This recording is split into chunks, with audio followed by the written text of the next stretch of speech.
하나님 우리 아버지와 주 예수 그리스도로부터 은혜와 평강이 있을지어다. 아멘.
전능하사 천지를 만드신 하나님 아버지를 내가 믿사오며 그 외아들 우리 주 예수 그리스도를 믿사오니 이는 성령으로 잉태하사 동정녀 마리아에게 나시고 본디오 빌라도에게 고난을 받으사 십자가에 못 박혀 죽으시고 장사한 지 사흘 만에 죽은 자 가운데에서 다시 살아나시며 하늘에 오르사 전능하신 하나님 우편에 앉아 계시다가 저리로서 산 자와 죽은 자를 심판하러 오시리라.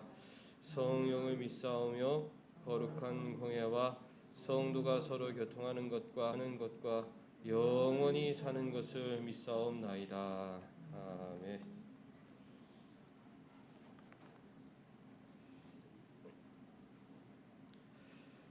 이스라엘이 애굽에서 나오며 야곱의 집안이 언어가 다른 민족에게서 나올 때에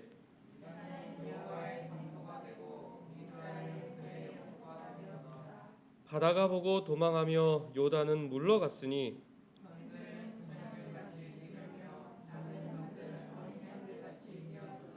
바다야 네가 도망함은 어찌함이며 요단아 네가 물러감은 어찌함인가.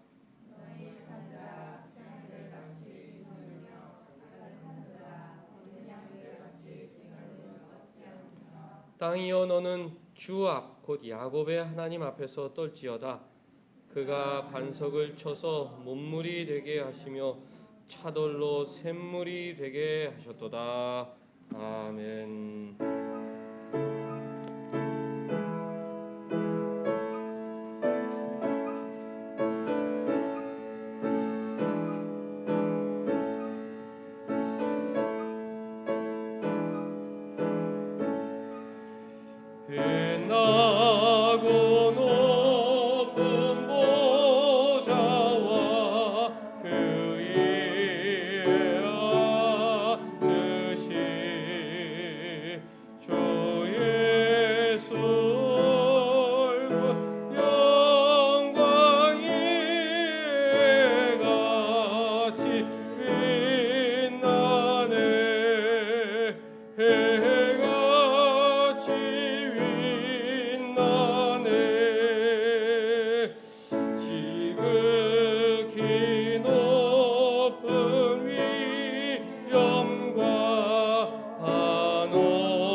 선한 몸 이르러 그 영광 몸소 배울 때 내 기쁨 넘치리 내 기쁨 넘치리 아멘.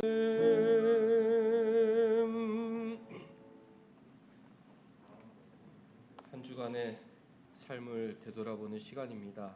빌립은 하나님 맡겨주신 허락하신 환경 속에서 자녀들 양육하는 신앙으로 양육하는 사명을 잘 감당하였는데요. 우리는 각자 자리에서 남들은 보잘것없게 보이는 일처럼 보일 수도 있지만 하나님께서 맡겨주신 일이라고 최선을 다하며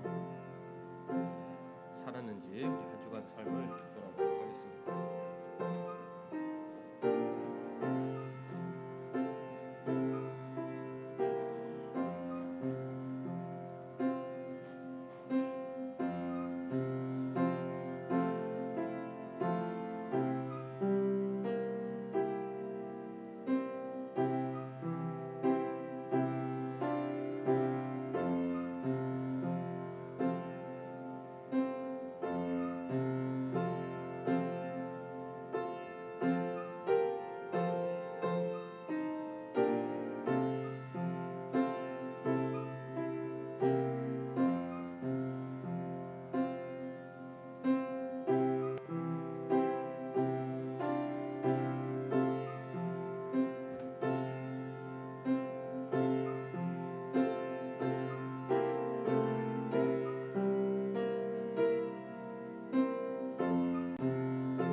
사랑이 많으신 하나님 아버지 감사합니다.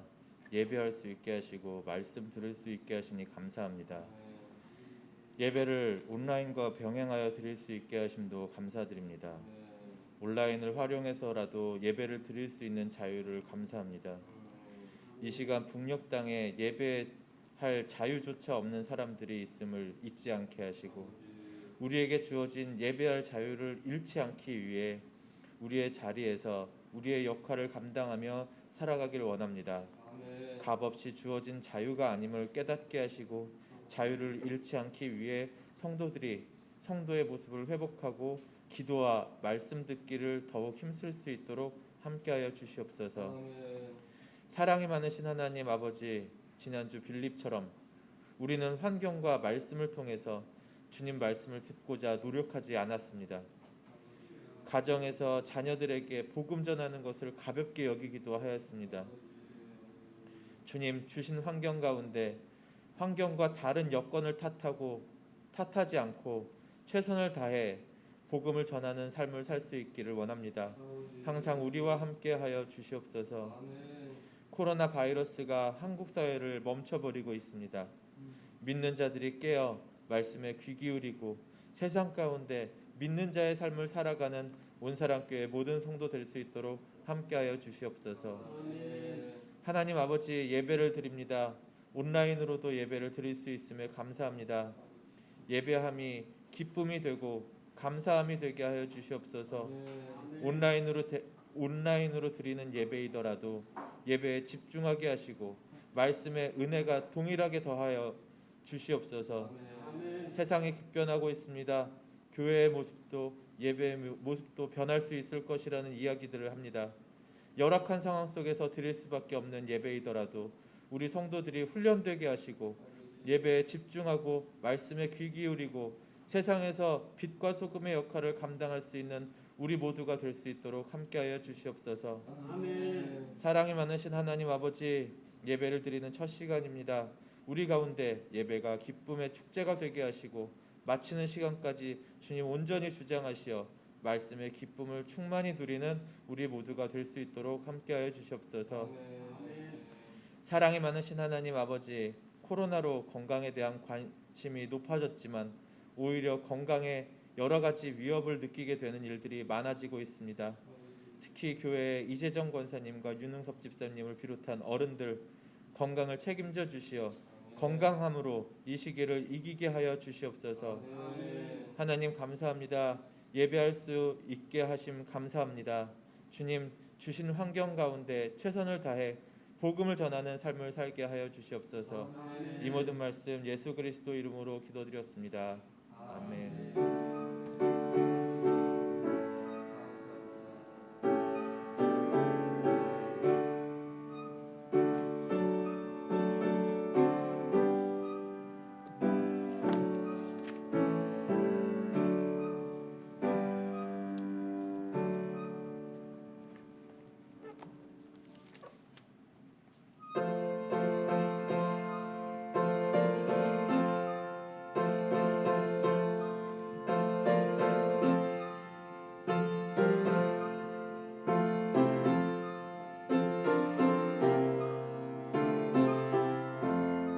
주의 말씀 하는 그날 참 기쁘고 복되도다.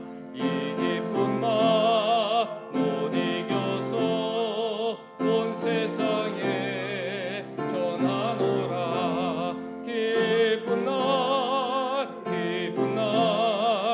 주 나의 죄 다 씻은 날 늘 깨어서 기도하고 늘 기쁘게 살아가리. 기쁜 날 주 나의 죄 다 씻은 날 이 좋은 날 내 전한 몸 새 사람이 되었으니 이 몸과 다 바쳐서 영광의 주를 섬기리. 기쁜 날 주 나의 죄 다 씻은 날 늘 깨어서 기도하고 늘 기쁘게 살아가리. 기쁜 날 주 나의 죄 다 씻은 날 이 작정한 그날부터 평안한 마 늘 있어서 이 복된 말 전함으로 내 할본분 삼았도다. 기쁜 날 주 나의 죄 다 씻은 날 늘 깨어서 기도하고 늘 기쁘게 살아가리. 기쁜 날 주 나의 죄 다 씻은 날. 아멘. 하나님 말씀 사도행전 21장 7절에서 14절까지 말씀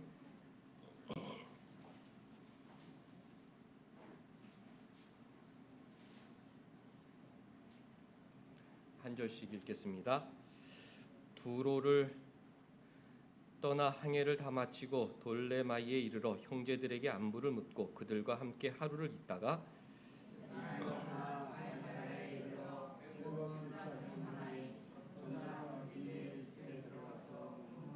그에게 딸 넷이 있으니 처녀로 예언하는 자라.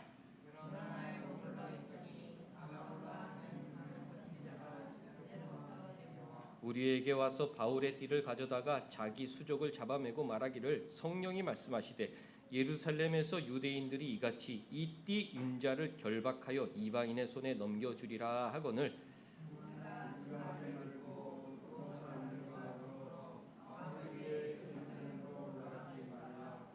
바울이 대답하되 여러분이 어찌하여 울어 내 마음을 상하게 하느냐 나는 주 예수의 이름을 위하여 결박당할 뿐 아니라 예루살렘에서 죽을 것도 각오하였노라 하니 그가 고난을 받지 아니하므로 우리가 주의 뜻대로 이루어지이다 하고 그쳤노라. 아멘.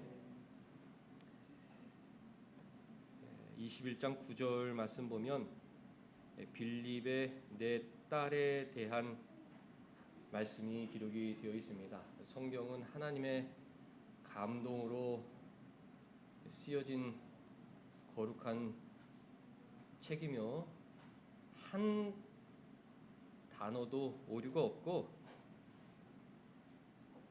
한 글자도 의미가 없이 기록되지 않았죠. 우리에게 구원의 은혜를 풍성히 계시해 주려고 한 단어 한 단어 성령의 감동으로 쓰게 하신 책인데요.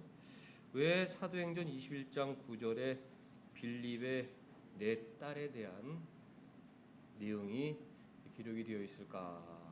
지난주에 생각해 보았듯이 빌립은 바울과 달리 가이사랴에서 20년 이상을 머물며 결혼 생활을 하였는데 그 결혼 생활도 하나님의 뜻이었다.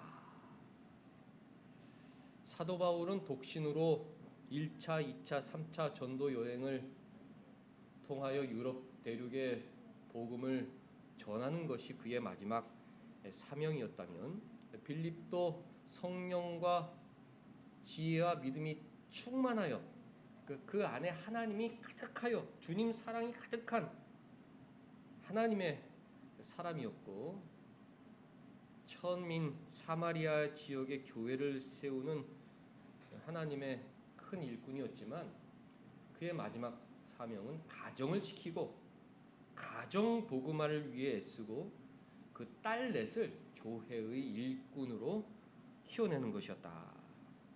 이 딸 넷의 이름이 기록되어 있지 않지만 초대 교회에서는 유명한 사람들이었기 때문에 그 사람들 빌립의 내 딸, 그 사람들 좋은 사람들이지 하나님의 일꾼이지 다 알 수 있을 만한 신앙의 인물이었을 것입니다. 하나님께서는 쓰시는 방법이 다 다르다. 어떤 사람은 이런 모습으로 또 어떤 사람은 저런 모습으로 쓰시는 모습이 다 다르다. 다 사도 바울처럼 1등 일꾼이 되기를 바라는 인간적인 마음이 우리에게 있을지 모르겠습니다만은 하나님 앞에서는 1등, 2등, 3등이 없다. 다 하나님께서 원하시는 대로 사명을 주시고 교회를 위해서 일하게 하신다. 어떤 사람은 저 땅끝까지 가서 홀로 복음을 전하게 하는 사람이 있는가 반면 어떤 사람은 이곳에서 가정을 꾸리고 교회를 지키고 교회를 위하여 기도하고 후원하는 일꾼으로 쓰임받게 하신다.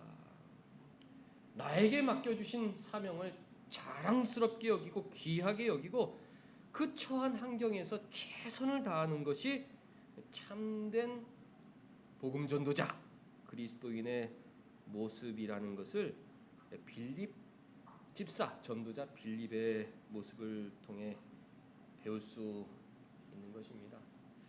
우리가 다 인간적인 욕심이 왜 없겠습니까? 세상에서도 큰 일을 하고 싶고 교회 안에서도 더 하나님께 크게 쓰임 받고자 하는 욕심이 있을 수 있겠지만 하나님 눈에는 1등, 2등, 3등이 없다는 것을 꼭 기억하시고 맡겨주신 환경 속에서 주님 뜻을 깨닫고 그곳에서 최선을 다하고 가정의 복음을 전하고 주위 사람들에게 귀에 있는 대로 주님 사랑과 복음을 전하는 그 사람이 바로 1등 하나님의 일꾼이다. 전도자 빌립의 모습을 통해서 우리가 깨달을 수 있어야 하겠습니다. 특별히 가정을 소중히 여겨야 합니다.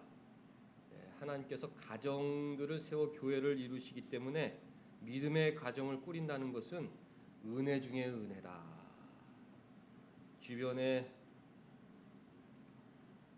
가족 구성원들 중에 신앙이 없어 고민하는 분들을 생각해 볼 때 온 가족이 함께 하나님 앞에 무릎 꿇고 예배할 수 있다는 것이 복 중에 복이다. 그것을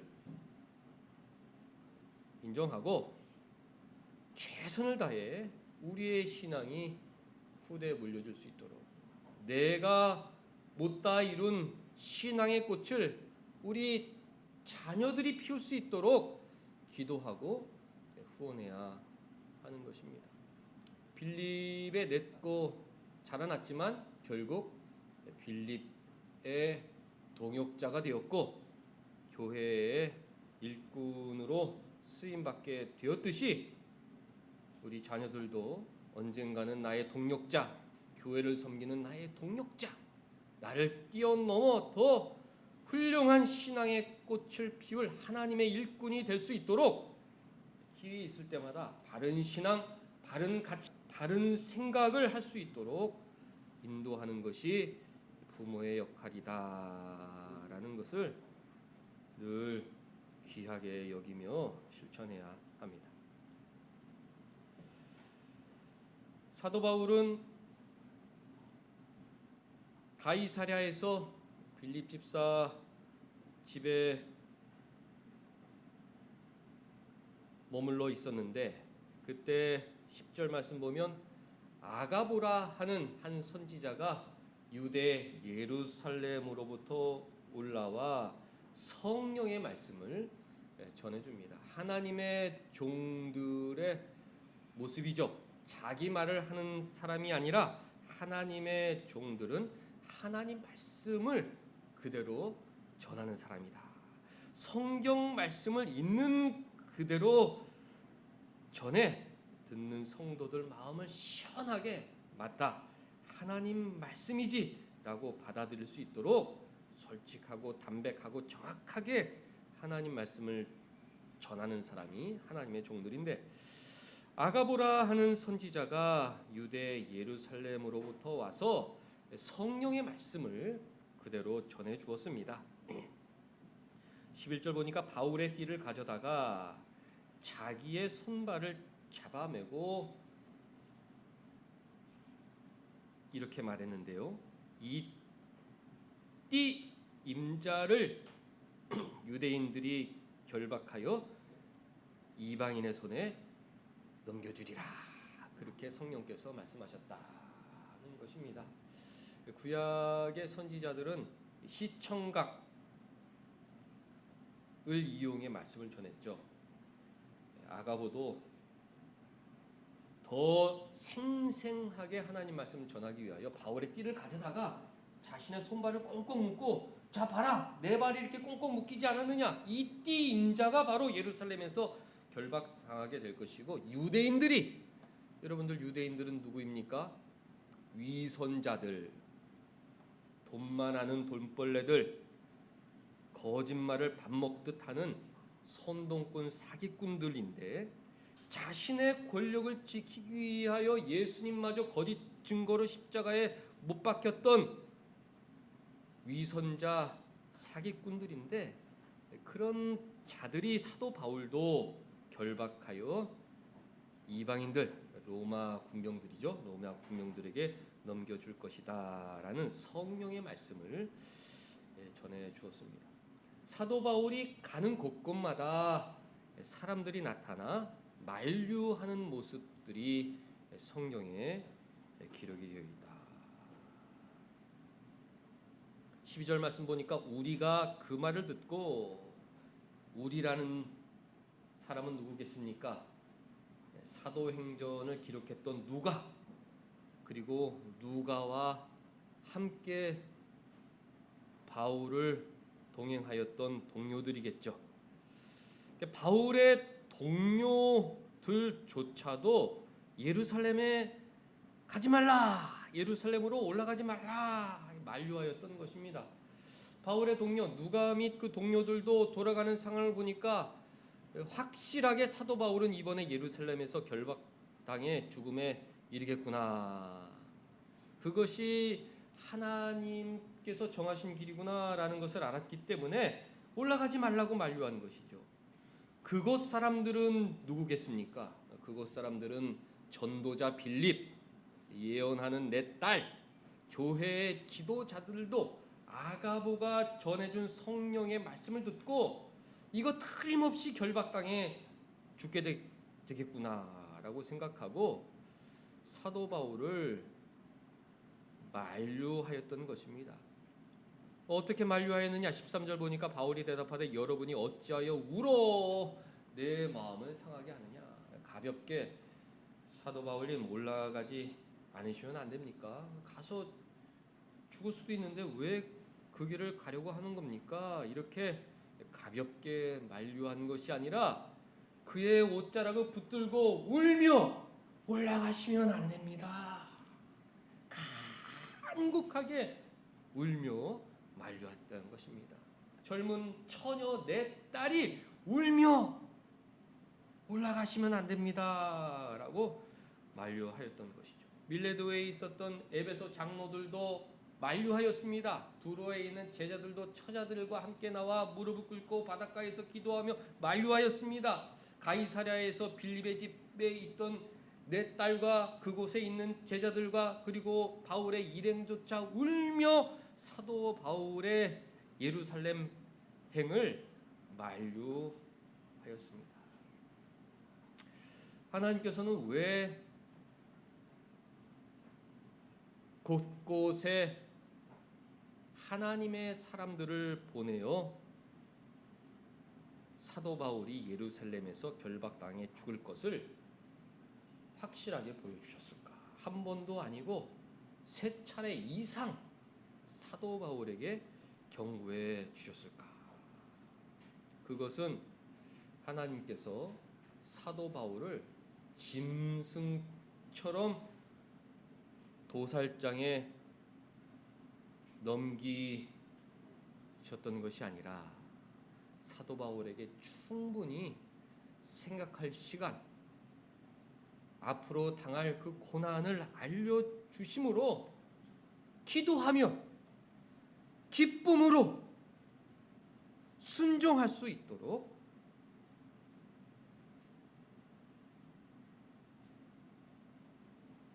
뚜렷하게 보여주셨다.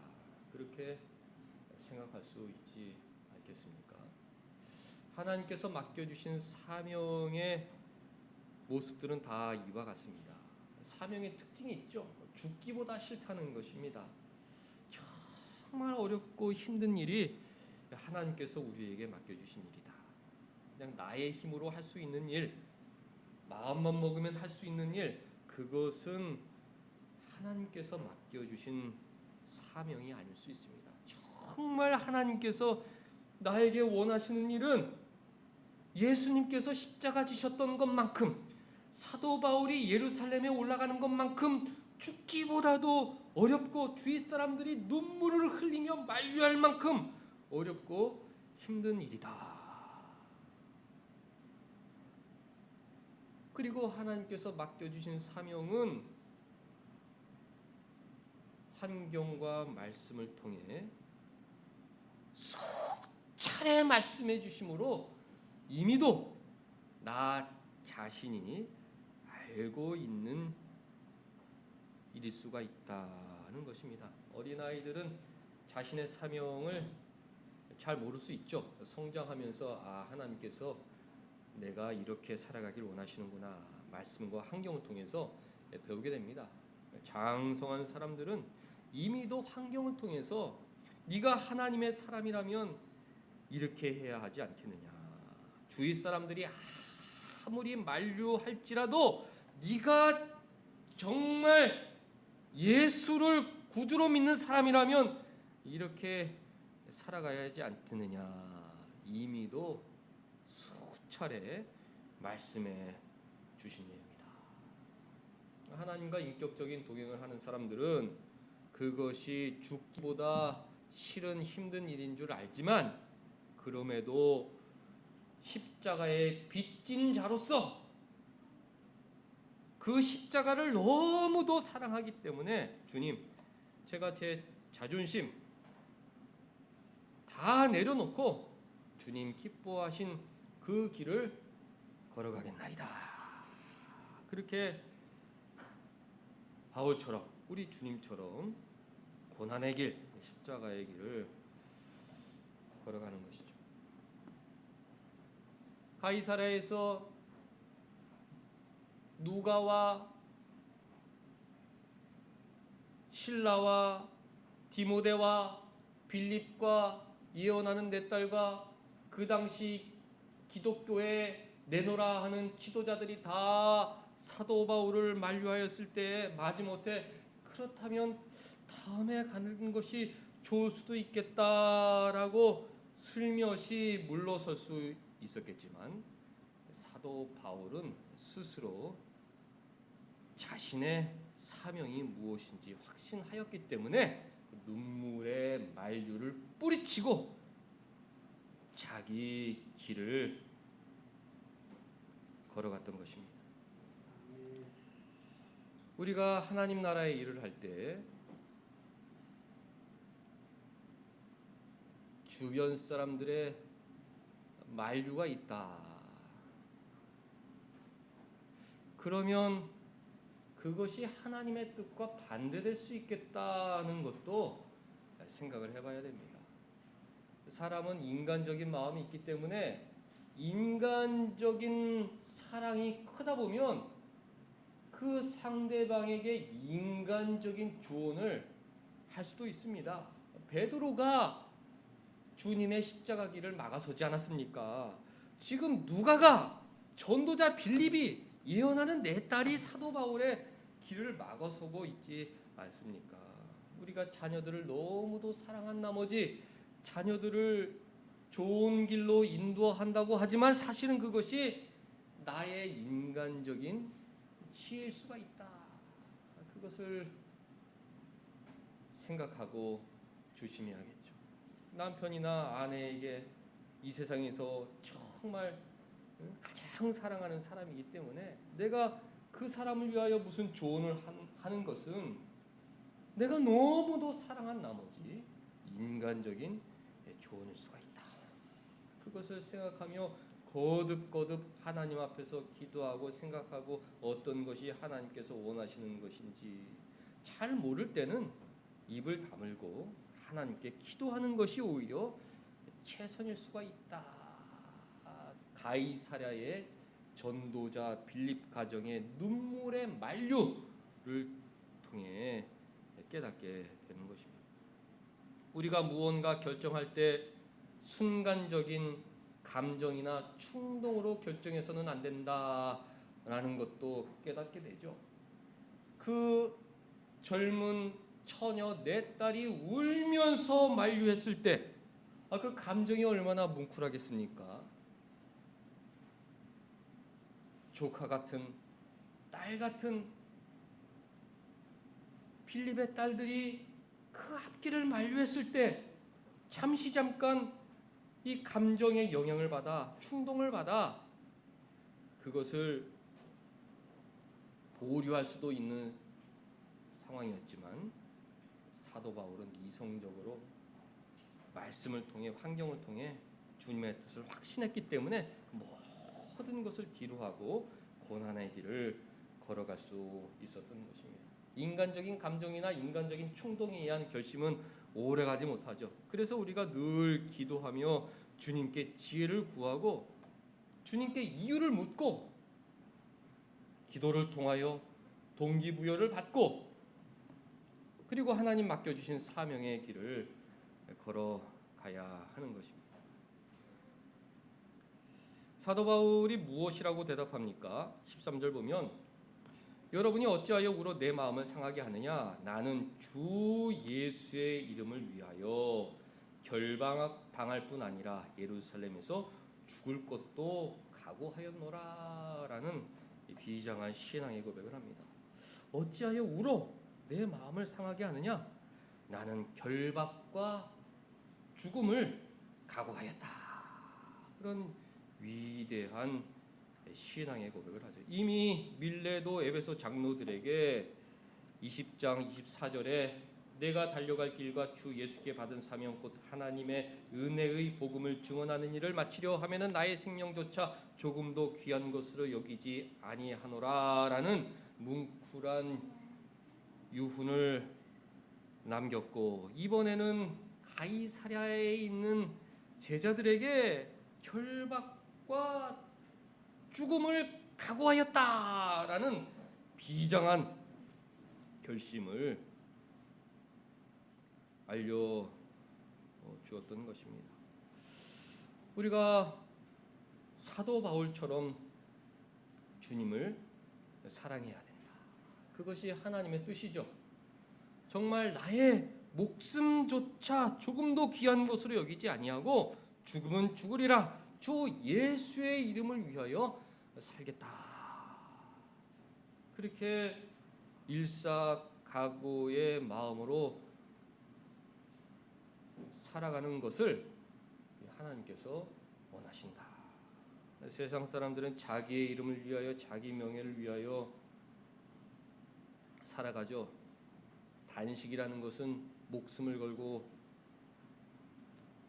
하는 것인데 그 단식의 이유를 보면 다 자기 이름을 위하여 자기 유익을 위하여 하는 것임을 우리가 잘 알고 있습니다. 우리는 누구의 이름을 위하여 사는 사람들인가? 사나 죽으나 우리는 주의 것이로다. 주님의 이름을 위하여 먹고 주님의 이름을 위하여 살고 주님의 이름을 위하여 예비하고 주님의 이름을 위하여 죽겠다. 그런 각오를 갖고 살기를 우리 주님은 원하신다. 이 각오라는 단어가 다른 곳에 2번 더 나오는데 그 2번 다 준비하다, 예비하다 그런 의미로 사용되었습니다. 예루살렘에서 죽을 것을 이미 다 준비하였다. 나는 다 준비하려다. 결박도 죽음도 이미 다 예상하고 나는 그걸 받아들일 준비가 되어 있다. 이제 그런 의미입니다. 죽을 것도 각오하였다. 죽을 준비를 하였다. 한 주간 우리가 마음속에 담고 살아야 할 하나님 말씀이죠. 죽을 것도 각오하였다. 나는 주 예수의 이름을 위하여 죽을 것도 각오하였다. 이런 마음을 갖고 한 주간 살아가야겠고 한평생 우리의 인생의 방향이 나는 주 예수의 이름을 위하여 죽을 것을 준비하고 살아간다라고 말할 수 있어야겠습니다. 우리가 죽음을 준비해야 하는데 일반적인 준비 한 5가지를 성경의 가치관에 비추어 정리해 보았습니다. 우리가 어떻게 죽을 준비를 해야 하는가? 주 예수의 이름을 위하여 죽을 각오, 죽을 준비가 되었다 그랬는데 우리가 어떻게 죽음을 준비해야 하는가? 사도 바울은 아주 구체적이고 정확한 순교의 길, 그것이 마지막 사명임을 알았기 때문에 그 죽을 준비를 하였다면 우리는 어떻게 일반적인 죽음을 준비할 수 있을까? 첫 번째는 우리의 물질적인 정리 준비를 해야겠죠. 내가 가지고 있는 것들을 주변 사람들에게 사랑의 마음을 담아 공평하게 나눠주는 정리의 모습도 일반적인 죽음의 준비다. 자칫하면 그런 물질적인 정리 가운데 사랑하는 사람들끼리 서운해하고 또 다툼이 일어나는 경우를 우리가 잘 알고 있지 않습니까? 어느 한 사람 서운하지 않도록 많은 것은 아니지만 그래도 공평하게 사랑의 마음을 담아 나눠주는 준비가 있어야 하겠고, 또 하나님을 위하여 또 사용하기를 원하는 부분들은 그렇게 정리할 수 있도록 지혜가 있을 때 미리미리 준비하는 것이 일반적인 죽음의 준비의 첫 번째를 할 수 있겠습니다. 두 번째는 인간 관계들을 잘 정리하는 준비가 있어야 하겠죠. 사랑과 용서의 모습으로 잘 준비해야 한다. 요셉이 애굽에서 형제들과 만나 방송대국하며 서로 사랑과 용서로 그 관계가 회복되었던 것처럼 우리는 죽기 전에 이 세상에서 복잡했던 인간 관계가 있다면 그것을 다 정리하는 것이 죽음을 바르게 준비하는 사람의 모습이다. 특별히 예수께서 저들의 죄를 사하소서라고 기도하시고 숨을 거두셨던 것처럼 우리는 사랑의 모습으로 나에게 상처 주었던 사람을 용서하고 그들을 축복하고 그들을 위해서 기도하는 그런 사랑의 모습이 참된 죽음을 준비하는 사람의 모습이다. 또 내가 상처 주었던 사람이 있다면 이 세상 떠나기 전에 내가 말할 수 있을 힘이 있을 때에 용서를 구하고 사랑의 말을 전하고 천국에서 다시 만났을 때에 더욱 기쁘게 만날 수 있도록 그 인간 관계들을 잘 정리하는 것이 일반적인 성도가 죽음을 준비하는 모습들입니다. 사명의 길은 죽기보다 싫다. 인간관계를 정리하는 것이 죽기보다 싫을 수 있지만 하나님 앞에서 죽음을 준비하는 사람들은 이러한 힘든 일들을 잘 감당해야 된다. 기회 있을 때마다 좋은 관계를 유지할 수 있도록 사랑과 용서의 모습으로 관계를 정리하는 것이 죽을 것을 각오하는 사람의 모습이라는 것이 성경적인 가르침인 것입니다. 또 성도들은 어떤 준비를 해야 되느냐? 천국 소망을 가져야 합니다. 죽을 준비는 이 땅의 것을 가볍게 여기고 저 천국의 것을 귀하게 여기는 사람이다. 사도 바울도 자신의 결박과 죽음을 각오하고 예루살렘을 향하였던 것은 이 세상의 것들을 가볍게 여길 수 있었던 것이죠. 자신의 생명조차 가벼운 것으로 여기고 저 천국 좁은 길을 걸어 좁은 문을 통과하여 들어가는 저 천국을 소망하였기 때문에 그 영광스러운 멸류관을 바라보고 주님 맡겨진 사명을 감당하고자 했던 것입니다. 일반적인 우리 성도들이 갖춰야 될 신앙의 모습 아니겠습니까? 이 땅의 것을 가볍게 여기고 이 땅의 손실을 가볍게 여기고 저 천국에 쌓여가는 나의 보물들을 바라보며 그 천국을 소망하는 사람이 죽을 것을 각오하는 사람의 모습이다. 이 땅의 것이 너무 좋기 때문에 그것을 가볍게 여긴다는 것은 죽기보다 싫은 일이죠. 이 땅의 것을 더 많이 갖고자 하는 것은 인간의 제약된 본성이기 때문에 그것을 버린다는 것은 정말 죽기보다 싫은 일이죠. 그러나 우리가 죽을 준비를 한다. 이 땅의 것은 다 부질없는 것이다. 다 사라질 것들이다. 나중에 다 불타 없어질 것이다. 나는 저 천국에 쌓일 나의 보물을 생각하며 주님처럼, 사도 바울처럼, 위대한 성도들처럼 주님 뜻에 순종하며 그 길을 걸어가야겠다. 천국을 소망하는 사람이 죽음을 잘 준비하는 사람입니다.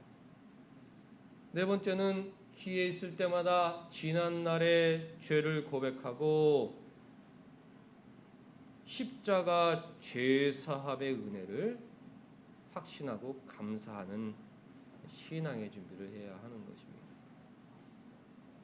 먼 훗날 나의 흉악한 죄가 예수 그리스도의 보혈로 다 죄사함 받았다고 나의 죄인됨이 완전히 없어진 것처럼 생각해서는 안 되는 것이죠.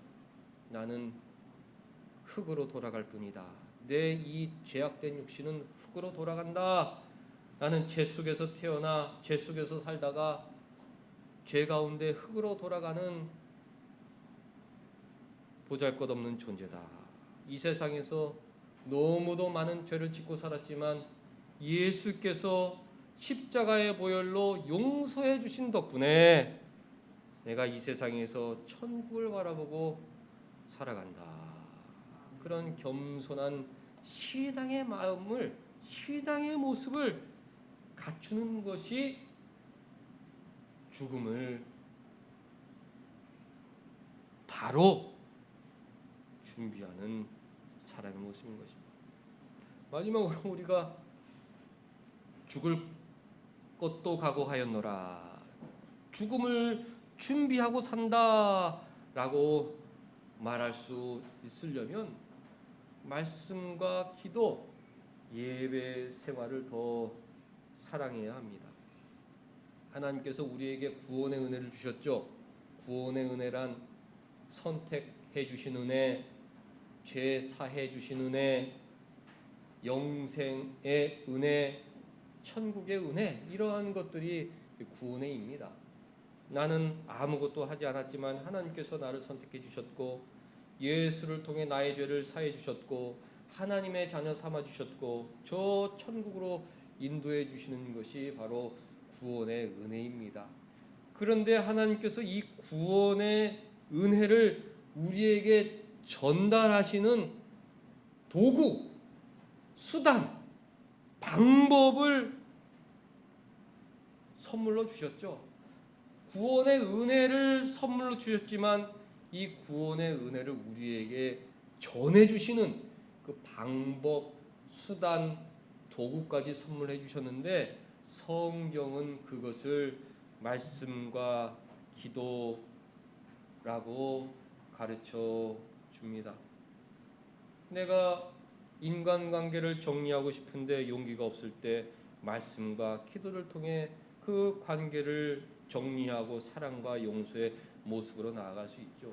천국이 없는 것 같이 여겨질 때 말씀을 읽고 기도로 하나님과 대화하다 보면 아, 천국은 있구나, 하나님은 살아계시는구나, 내 안에서 대화하시는구나, 그 구원의 은혜를 느낄 수 있는 것입니다.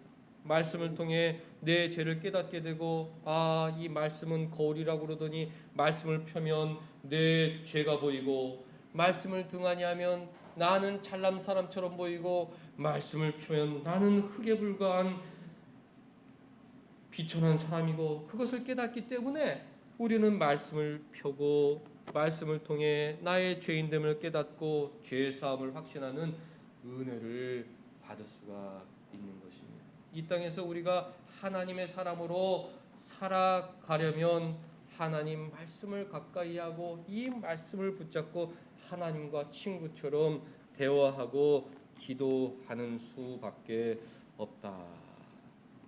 죽을 각오를 하고 살아야 된다. 죽을 준비를 하고 살아야 된다. 어떻게 해야 되느냐? 5가지 생각해 보았습니다. 우리의 물질을 잘 정리하는 지혜가 있어야겠습니다. 인간관계를 잘 정리하며 사는 지혜가 있어야겠습니다. 천국 소망을 갖고 살아야 하겠습니다. 늘 죄를 고백하고 죄 사함을 확신하는 신앙이 있어야겠습니다. 말씀과 기도, 예배 생활을 귀하게 여기는 삶을 살아야 하는 것입니다. 어떤 남편이 부인에게 여보 나는 당신을 위하여 죽을 각오가 되어 있어요. 그랬더니 그 부인이 남편에게 하는 말이 집안일이나 잘 도와주면 좋겠습니다. 그런 이야기들을 가까이에서 들을 수 있겠습니다. 큰 것이 아니라 일상에서 보여지는 그 작은 사랑들이 모여 그의 진심이 전해지는 것입니다. 하나님, 저는 사도 바울처럼 때가 되면 언젠가 죽음으로써 하나님께 영광 돌리겠습니다. 너에게 맡겨준 것, 사소한 것 귀하게 여겨라. 말씀 사랑하고 나라와 교회를 위하여 기도할 때이니 더욱 기도하고 예배를 소중히 여기고 그런 작은 모습 속에서 너의 진심이 하늘로 전해지는 것이다. 너의 인간관계들을 다 잘 정리해야 되지 않겠느냐? 이 세상의 것을 가볍게 여기고 천국을 소망하며 살아야 되지 않겠느냐? 늘 너의 죄인됨을 깨닫고 겸손한 모습으로 살아가야 되지 않겠느냐? 그런 기본적인 일반적인 신앙들로 나는 영광 받는다. 그렇게 하나님 말씀하시지 않겠습니까? 작은 구멍이 댐 전체를 무너뜨린다. 사랑도 작은 것으로부터 시작되는 것입니다. 말씀 보고 기도하고 예배 귀하게 여기는 사람들은 자신도 모르게 신앙이 자라게 되어 있죠. 작은 구멍이 둑 전체를 무너뜨리는 것입니다. 포도원에 작은 여우 한 마리가 들어와 그 포도원 전체를 망치듯이 아주 작은 것이 우리의 모든 것을 무너뜨리는 것이죠. 말씀을 등한히 하고 하나님과 대화가 거의 없고 예배를 가볍게 여기고 이런 것들이 나의 죄인됨을 깨닫게 하지 못하고 천국을 소망하지 못하게 만들고 인간관계들을 힘들게 만들고 이 세상에서 오히려 물질적인 것에 집착하여 물질적인 것 문제에서 여러 가지 고통 속에 살아가게 만드는 것입니다. 세상이 악해져서 우리의 기본적인 것들을 다 무너뜨리려고 하는 이때에 우리가 죽을 것도 각오하며 산다는 것이 무엇이냐? 우리가 죽을 것도 각오하며 산다는 것이 무엇이냐? 하나님께서 우리에게 주신 것들, 은혜를 받을 수 있는 수단, 말씀과 기도와 예배, 은혜를 받을 수 있는 유일한 수단, 말씀과 기도와 예배를 생명처럼 여기고 그것을 통해서 천국을 소망하고 인간관계들이 회복되고 나의 죄인됨을 늘 고백하며 기쁘게 살아가는 것이 바로 날마다 죽음을 준비하는 진실한 신앙인의 모습인 것입니다. 주위 사람들이 만류하고 세상이 만류할지라도 나는 나의 갈 길을 가겠다. 나는 죽을 것도 각오했다. 나의 생명도 주님 손에 있다. 나는 신앙의 양심에 따라 주님만 기쁘게 섬기며 살아갈 것이다. 그렇게 각오하고 세상을 향해 나아가는 우리 모두가 될 수 있기를 주님의 이름으로 간절히 축원합니다. 기도하겠습니다. 하나님, 말씀을 통해 죽음에 대해서 생각해 보게 하시고 늘 일상에서 죽음을 준비할 수 있는 신앙의 길도 알려주시니 감사드리옵나이다.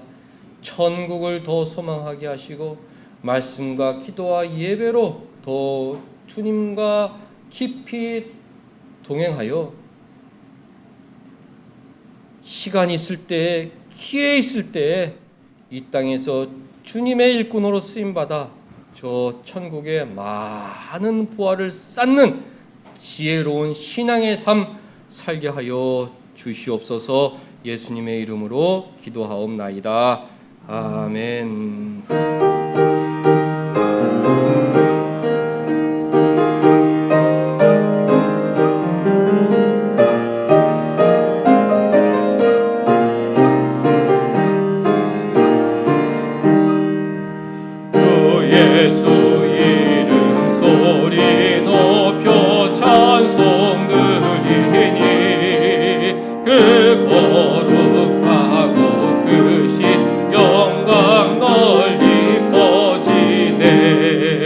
나의 영혼 싸울 때 나의 영혼 싸울 때 주 나의 대장 되시사 나를 인도하소서. 큰 죄에 빠져 종된 백성 놓아주시고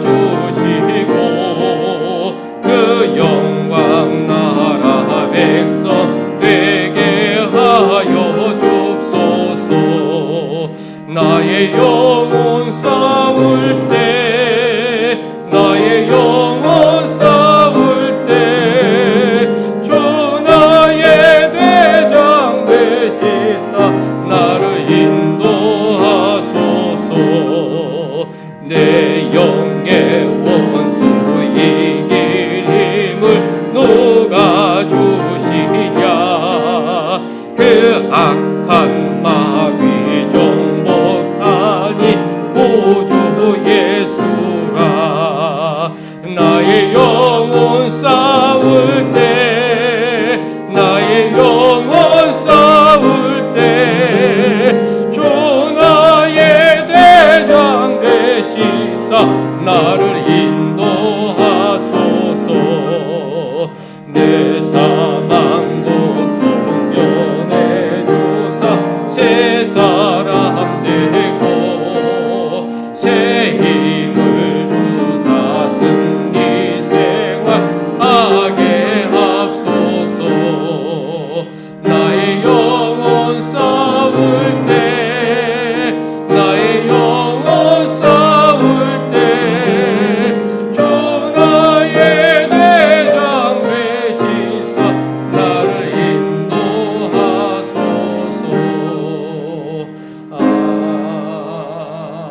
아멘. 네, 그냥 기도하겠습니다. 하나님 아버지, 이재정 권사님,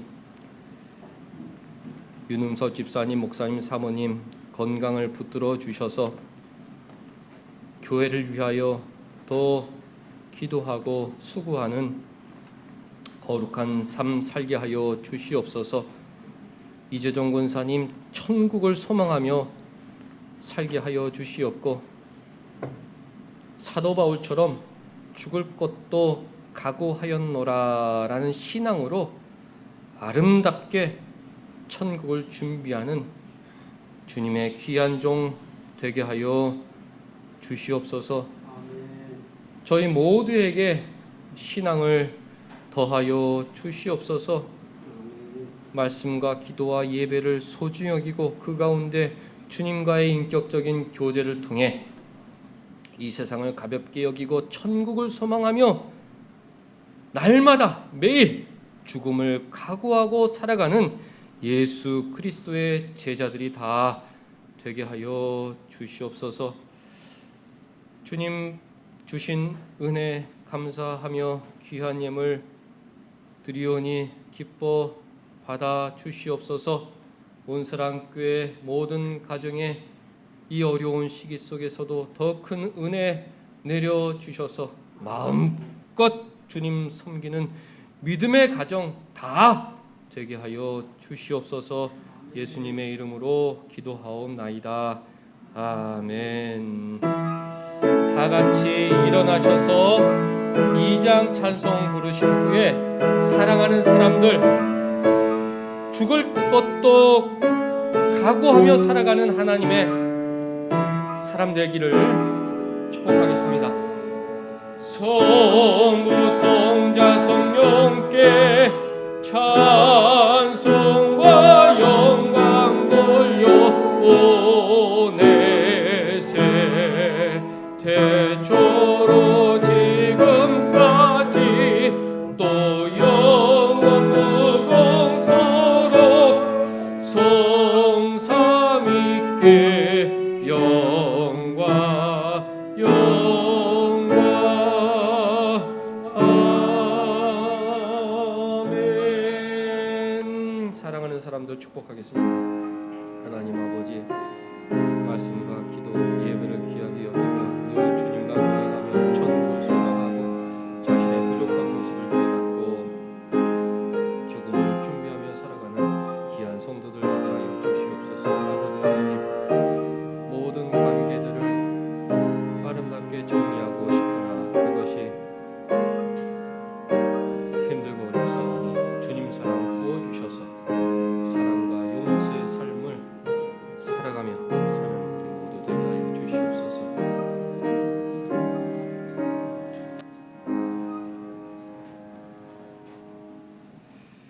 주 예수 그리스도의 은혜와 하나님의 사랑과 성령의 교통하심이 너희 무리와 함께 있을지어다. 아멘.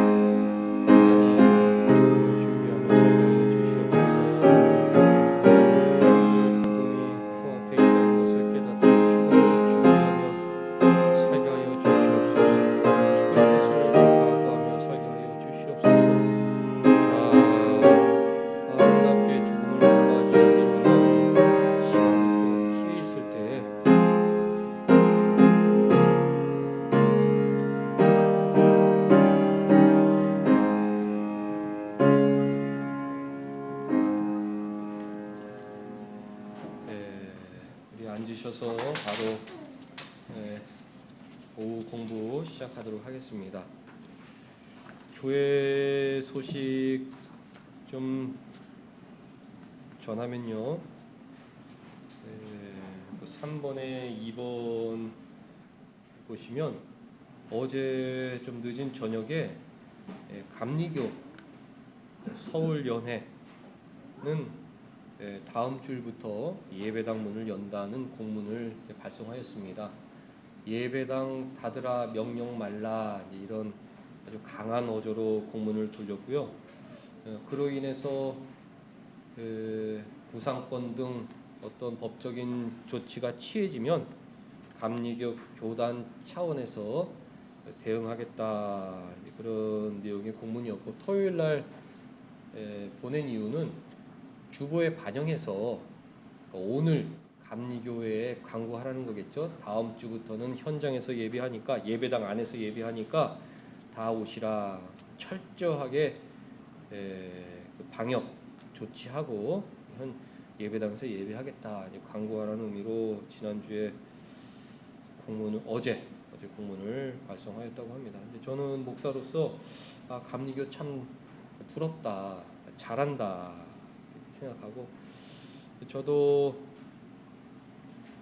진작부터 예배당에서 예배하고 싶은 그런 마음은 좀 있었으나 우리 성도들이 또 걱정할까봐, 또 혹시나 교회에 어떤 구상권 등 법적인 조치가 취해지면 그것도 곤란한 일이기 때문에 이제 당분간 영상으로 예배드리는 것이 좋겠다 그렇게 생각하면서도 어디선가 이런 움직임이 있으면 좋겠다 그런 마음이 있었거든요. 노회장 목사님에게는 매주 전화해서 우리 교단은 어떤 준비하고 있습니까? 어떤 대책이 있어야 되지 않겠습니까? 계속 연장만 하면 따라가면 되는 것입니까? 총회에 건의해서 성명문이라도 좀, 부당한 행정조치라는 성명문이라도 좀 내는 것이 좋지 않겠습니까? 저로서는 할 수 있는 일이 좀 그거밖에 없는 것 같아서 노회장 목사님하고는 통화하고 있는데, 우리 한 주간 더 기도하면 좋겠습니다. 주중 기도도 적어 놓았는데요. 교회가 특별히 합신교단이 진리로 하나 되어 비진리에 맞서게 하소서. 그냥 상식적으로 이것은 공평하고 합리적인 조치다 그렇게 인정되면 우리가 적극적으로 도와야겠지만, 아무리 생각해도 이것은 상식에도 맞지 않고 어떤 기독교에 대한 정치적인 보복이 아닌가 심각하게 의심될 만한 행정 조치이기 때문에 합신교단 교회가 진리 안에서 하나 돼서 우리가 신앙을 지키는 운동이 일어날 수 있도록 기도해 주시고요. 특별히 감리교가 어떻게 보면 앞장선 꼴이 되어 버렸는데, 감리교가 이로 인해 좀 피해보지 않도록 오히려 모든 교단들이 동참해서 교회가 하나 되어 우리가 예배할 수 있는 자유를 빨리 회복해 달라고 주님께 기도해야겠습니다. 우리가 억지 부리는 것이 아니잖아요. 마스크 쓰고 거리두기 하면서 방역 철저히 하면서 예배드리겠다고 하는데, 성당이나 절이나 다 허락하면서 교회만 유독 표적 삼아 금지하고 있으니까 우리가 정말 심각하게 여기고 기도해야겠다. 이게 언제가 될지 모르지만 코로나가 끝나지 않는다는 얘기도 있지 않습니까? 언젠가 다 우리가 일상으로 돌아왔을 때 과연 한국 교회에 남아 있는 성도들이 얼마나 될까? 큰 교회 뭐 이렇게 조사한 바에 의하면 벌써 30% 이상이 교회에서 이탈하였다, 이제 그런 통계가 있습니다. 다시 일상적인 생활로 돌아왔을 때 우리 교회의 모습이 참 어떻게 될지. 우리 교회는 다 진실하기 때문에 뭐 숫자나 이런 데 전혀 변화가 없지만 큰 교회들은 정말 큰 고민 속에 지금 한 주 한 주 보내고 있다고 그러는데, 한국 교회가 쇠퇴하지 않도록 정말 마음을 담아 기회 있을 때마다 기도하는 진실한 신앙의 모습을 같이 하겠습니다. 자, 우리 유인물 쭉 읽고 오늘 마치도록 하겠습니다. 오늘은 도르트 신조 첫째 교리 하나님의 예정 부분의 마지막 내용이고요. 다음 주부터는 두 번째 교리에 대해서 공부 시작하도록 하겠습니다. 오늘은 도르트 신조 1조에 대한 예상되는 오류, 그리고 그에 대한 성경적인 반박의 두 번째 시간인데, 우리 다섯 번째 오류 같이 읽어보겠습니다. 지금 읽는 거는 잘못된 내용들이에요. 알미니안이 이렇게 주장한다. 마지막으로 한번 정리해 보는 것입니다. 자, 읽겠습니다. 자, 시작. 어떤 특정한 사람들로 하여금 구원에 이르게 하는 불완전하고 미결정적인 선택이란 이미 시작했거나 얼마 동안은 지속되지 않는 예지된 믿음과 회심, 거룩함, 경건함 등의 근거에서 되어진다. 알미니안들은 늘 인간의 조건이 우선한다는 거죠. 앞으로 저 사람은 잘 믿을 거다, 저 사람은 회개할 거다, 저 사람은 거룩해질 거다, 저 사람은 경건하게 살 거다. 하나님은 그것을 미리 아시고 선택한다는 것인데, 그것은 다 잘못됐다는 것입니다. 그러나, 자, 읽겠습니다. 자, 시작. 그러나 완전하고 결정적인 선택은 끝까지 예지된 믿음의 견인, 회심, 그리고 거룩함과 경건함으로 인해서 일어난다. 다 바로 또 읽겠습니다. 자, 시작. 바로 이것이 은혜롭고 복음적인 가치인데, 이로 인하여 택함 받은 자가 택함 받지 못한 자보다 훨씬 더 가치 있기 때문이다. 훨씬 더 가치 있기 때문에 선택받은 게 아니죠. 우리는 다 똑같은 죄인이다. 이 세상 것을 사랑하고 이 세상 가치관에 물들어 살아가는 죄인이지만, 하나님께서 선택하셔서 매주 말씀과 기도를 통해 천국을 소망하도록 만들어주신 똑같은 죄인이지만 하나님의 은혜로 선택된 사람들에 불과하다는 것이죠. 따라서 읽겠습니다. 자, 시작. 따라서 믿음과 이 믿음의 순종, 거룩함과 경건함, 성도의 견인 등은 영광에 이르는 불변의 선택의 열매가 아니다. 선택의 열매죠. 우리가 선택받았기 때문에 거룩하게 살려고 노력하는 것이고, 경건하게 살려고 노력하는 것이고, 우리가 인내하며 살려고 노력하는 것이죠. 선택의 열매다. 오히려, 자, 시작. 오히려 필수적인 선행 조건들이며 온전히 택함 받아야 하는 자들에게서의 성취를 예견하고 요구하는 요인들이다. 그러니까 누가 선택받느냐? 하나님 보시기에 앞으로 잘 믿을 사람들, 거룩하게 살 사람들, 경건하게 살 사람들, 이런 사람들, 하나님 보시기에 그런 사람들이 선택받게 된다는 것인데, 이것은 잘못된 주장이다, 그런 것입니다. 자, 반박 읽겠습니다. 자, 시작. 이러한 오류는 모든 성경의 교훈에 악영향을 미치는 바, 성경은 끊임없이 다음과 같이 우리에게 강조한다.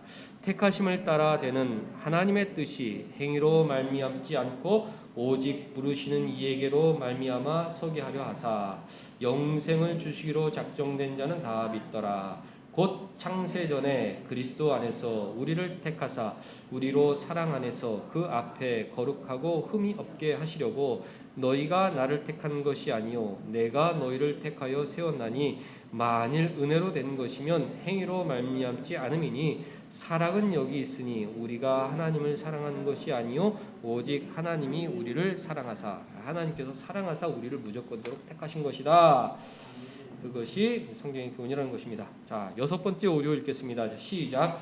구원에 이르는 온갖 선택이 다 불변한 것은 아니라 택자 중에 얼마는 하나님의 어떤 작정에도 불구하고 멸망받을 수 있으며 또 실제로 그러하다. 민준이 6번 오류에서 잘못된 거 찾아낼 수 있겠어요?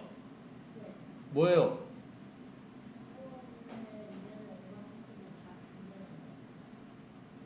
그러면 뭐가 맞는 거예요? 그래요. 하나님의 선택은 불변하다. 한번 선택받은 사람은 끝까지 하나님 보호해 주신다. 반박 읽겠습니다. 자, 시작.